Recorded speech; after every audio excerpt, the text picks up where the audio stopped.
we're going to talk about where we're probably going to the next expansion, new events and the bugs to go with it, nerfs to crafting, and a lot more. Hello folks, this is Soul, and welcome back to Warcraft Weekly, your Saturday morning show of gentle complaints. You can help support the channel by hitting the like button, subscribing for the copium stuffed coverage, and relax as I talk about stuff. Warcraft Rumble made a big and kind of buggy splash. This week the mobile game announced an official launch date of November 3rd, which happens to be the first day of Blizzcon. Oh yeah, I can't wait to see the camera pan across the Blizzcon arena and half the audience is looking down at their phones playing. The other half is using their phones to record all the people looking down at their phones, and of course one or two dudes are trying to keep the joke alive. Hey guys, do you guys not have phones?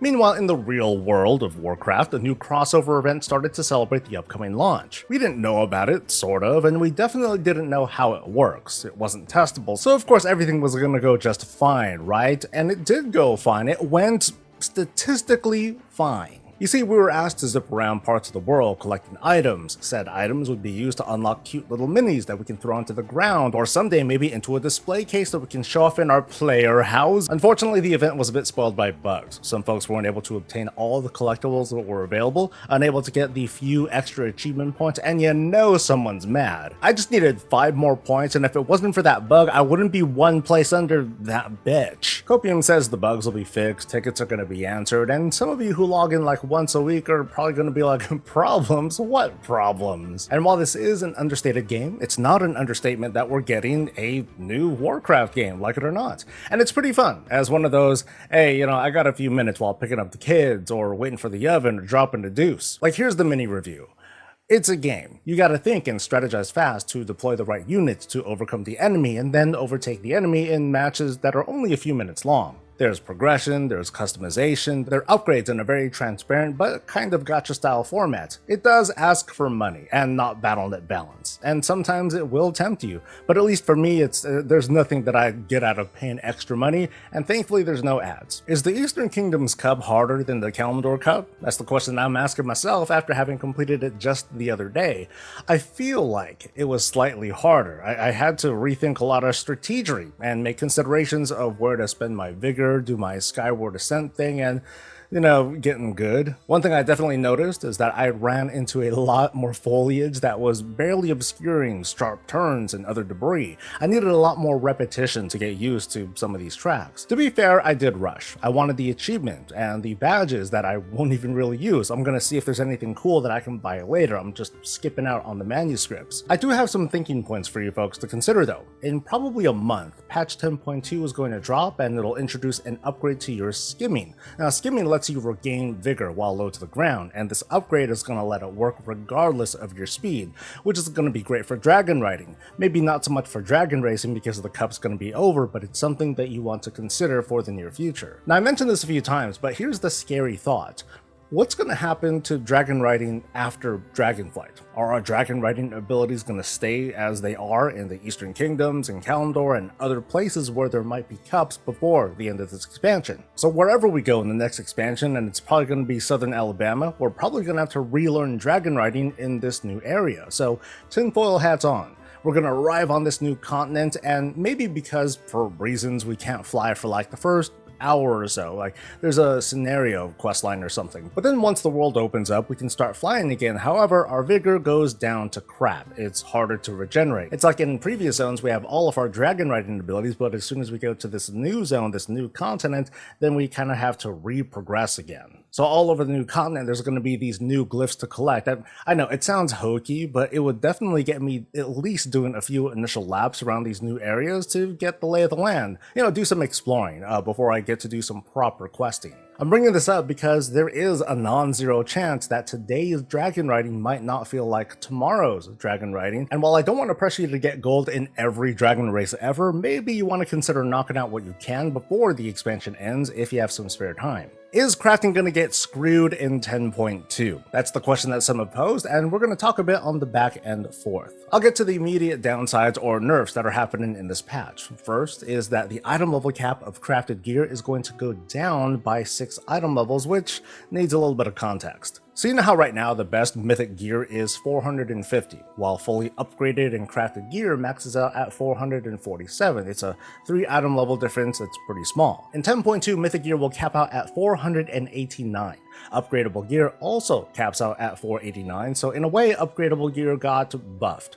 Crafted gear, which used to be 3 item level away from the cap, is now going to be 6 item levels from the cap. So the crafted gear nerf is only half the story. The boost to upgradable gear is already going to make people rethink their gearing paths. That's not all though. Embellishments have been given a pass, and a lot of them are getting some pretty severe nerfs around the 30 to 35% range. Now consider how much damage your Frostfire belt thing does. Chop a third off of that, and there you go. And finally, this is more of a pacing change. An extra step is being added to create the new sparks that are needed to make or upgrade our Season 3 gear. You're now going to need 250 flight stones to combine the 2 splintered spark items into a usable piece, and we're probably going to expect to create 1 full piece every 2 weeks. The immediate reaction is bound to be something like, oh, because it's a change, it's different, we're doing more for less. It's, I'm sure that's what's going through some people's heads. From listening though, I've also heard a lot of feedback that maybe it was a little bit too easy to gear during Season 2, and I kind of get where that comes from. Meanwhile, flight stones were a feast or famine situation. People either had way too many or never enough. But crafted gear overall, it turned out to be the ideal and deterministic filler outside of tier set bonuses for Season 2. With these changes, I'm going to be making some decisions as opposed to assumptions as to how I'll be gearing. It's unfortunate, but I'm going to look at DPS embellishments as more like min-maxing as opposed to it feeling significant or impactful or feeling badass. On the other hand, there's like this new plate healing helmet that's right up my alley, so I'm probably going to switch to that next patch. That's me though, sharing my thoughts in my situation as a pretty lucky and successful crafter on a thriving server. What's your story? Now let's talk about how right I was this whole time. Okay, we're actually going to talk about a recent post by Blizzard boss Mike Ybarra with regards to the map of Blizzcon, which is happening in just under a month. He addressed some concerns that the way World of Warcraft is being presented on this map, that WoW might have a small presence on the Blizzcon floor, so for attendees it might be like their favorite game isn't being appreciated, especially with Overwatch taking over 2 whole-ass halls. In a statement on Twitter, Ybarra said, "It's just the way the team did the graphic. I understand your point, but Warcraft and World of Warcraft have the most news this year." What I say, man? What did I say? I'm going to carry on about what this means, but be warned, I'm going to probably get a little bit carried away. Just hear me out. Okay, so Ybarra said that this is just the way the graphic was made. So it's not like this is the Darkmoon Fair, this is exactly where Warcraft Rumble is, this is where Hearthstone is, and what you see are the exact measurements of the floor space. From their initial announcements, they're trying to set up a, quote, one-of-a-kind immersive experience with massive installations, art, and thematic spaces. Ybarra also said that Warcraft will have the most news this year. Now maybe that's not so impressive given that Overwatch and Diablo have had their share of big announcements and releases already, but let's allow ourselves to get a little bit excited, alright? And let's give ourselves a chance to be innocent, wide-eyed gamers. For you Warcraft fans, this is our time for a massive experience. Like, I would love to just walk through Hall D before it's flooded with people so I can just soak in what it'd be like to walk into this slice of Azeroth. Like, imagine walking under the arches of Stormwind City, the battlements of Orgrimmar, a stretch through Dalaran, and down into Blackrock Depths. That's the bathroom, by the way, just watch out, don't get lost. And then, citizens of Azeroth, raise your eyes to the sky or the projection screens to watch Chris Metzen walk onto the stage for the first time in years to announce something awesome. Like Warcraft returns to its roots in Warcraft 4, the biggest WoW expansion ever, like a World of Warcraft 2. That includes everything that everyone wants. We go to the other side of Azeroth via flying pirate ship, and we take on the old gods who teamed up with the Scarlet Crusade. Literally every race is playable. There's 4 Wheels of Fury. Sylvanas and Nathanos are making out on the side, and Night Elves finally get some time in the spotlight. It's been like forever. They totally deserve it. So Warcraft is going to get the most news. Maybe it's not the best news. Maybe it's not much more news compared to other games, but it's enough to get me excited to think about what's next. And I guess we should talk a bit on that too. What is next for the world of Warcraft? We have learned a lot already. In case you haven't, these are what you'd probably consider spoilers. So it's more like speculation based on spoilers or whatever, but I think y'all got enough of a warning, so here it goes. Yeah, we're definitely going to go west. Updates from this week's PTR build is primarily focused on the tuning side of things, so all the big things in this patch are done, I think. But a series of books were found in this build that are adding a lot of important context meant to reshape our understanding of the world. That I'm not going to get too much into. Maybe I'll try covering that in a more lore-focused video in the future, but we did learn something new of a dragon who wanted to know what lay further west, and Tyr, the Titan Keeper, said, no, don't do it, you can't go. But this dragon, a green dragon by the way, they did anyway. The text speculates that perhaps this dragon survived and now has their own clutch, which is pretty much a guarantee that, yeah, they survived, and whatever lies to the west, there are green dragons over there, and who knows what they've developed. What sort of land, what sort of situation is going on there that the Titan Keepers, with all of their powers, they don't want others to go to?